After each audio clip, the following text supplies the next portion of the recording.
Alright, hello everybody, Z99's back with another First Play on Launch Day and indie game review.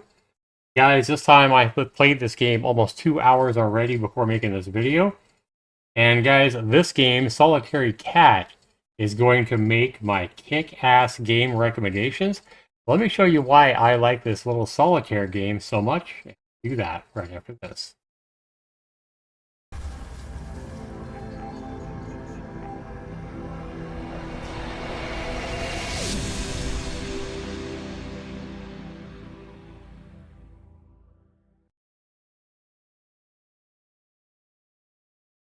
All right, guys, so when we launch the game here, we get this. You're going to get a window, and it's really nice because you can resize this window to whatever size you want. Let's say you're playing an online game, you just want to have it up here and out of the corner, out of the way, you can definitely do that.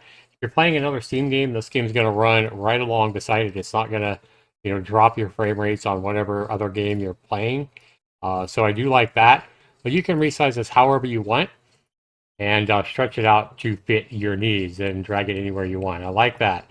So guys, when you play this game, all you're doing is getting your aces up here or your decks of cards. You have all these free slots to play with here.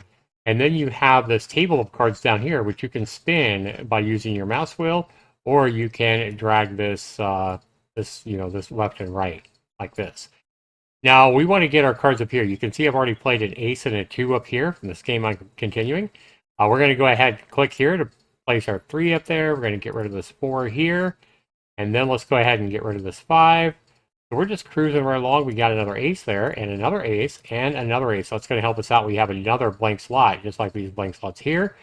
So for example, let's say I wanted to move this jack down here, or I can move this jack up here, either way, right? So we have a lot of flexibility here.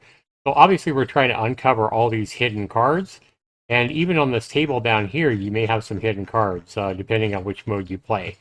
So when you do a new game, you have a choice between 1 suit, 2 suits, 3 suits, and 4 suits. Obviously, how many suits you want to play with is going to make the game more difficult. So to start with, I'd probably start with 2 or 3 suits, or even 1 suit, and try your hands at that. And then progressively, increase the difficulty for yourself. Let's go ahead and try 3 suits right now. And we see I'm playing with diamonds, hearts, and spades. So again, we try to get our aces up here and get those from ace to king. And if we get all that in all these piles, then we'll win the game. Okay. So we're going to go ahead and start with an ace. So we're looking for any aces to play up here. I see one right here. Remember that I can spin my table around. We're going to continue to look for more aces and play those up there. And I think that's about it. But we do have a 2 here that can go right up on top of that ace of right there, the ace of diamonds. And then also keep in mind, guys, if you don't like the color layout for the cards, you could come into your menu and you can choose card colors. I've changed my cards a little bit from the default. One thing I'd like to see the developer do is put like a default color so you can reset it back to default if you want to, but it's not really hard to change these colors. You simply have a hue and a saturation. So if I wanted to make my, my hearts red or purple or more red or whatever, I could easily do that, right? We're just going to keep going back and we see that the cards look nice, especially when you have a rainbow of different colors here. So, change those colors on your cards to whatever suits you the best. So on here, guys, we can play light cards on top of each other. So for example, the 6 of spades here can go on top of this 7 of spades. And if I click it, it's going to automatically jump up to one of these free slots up here. But I could just drag it right down here and put it on top of that 7 if I want to. But if you make a mistake and you just want to put it back in a different spot, you can easily do that, right? So remember, these cells here only hold 1 card at a time. And then if we free up slots down here as well, we can, like if I use up all 3 of these cards here, we have another open cell here where we can place our cards here. And obviously, all you're trying to do is get all your cards up to the top and where all these aces are, and get those from ace to king. And then once you do that, you've won the game. And it tells you how far along you are at the basically less than 2% complete right here. And if you ever want to start a new game, you give up or whatever, you can always hit menu and go new game. You also have a help button, which kind of tells you, the rules of the game, that kind of thing. But it's not really hard to figure out.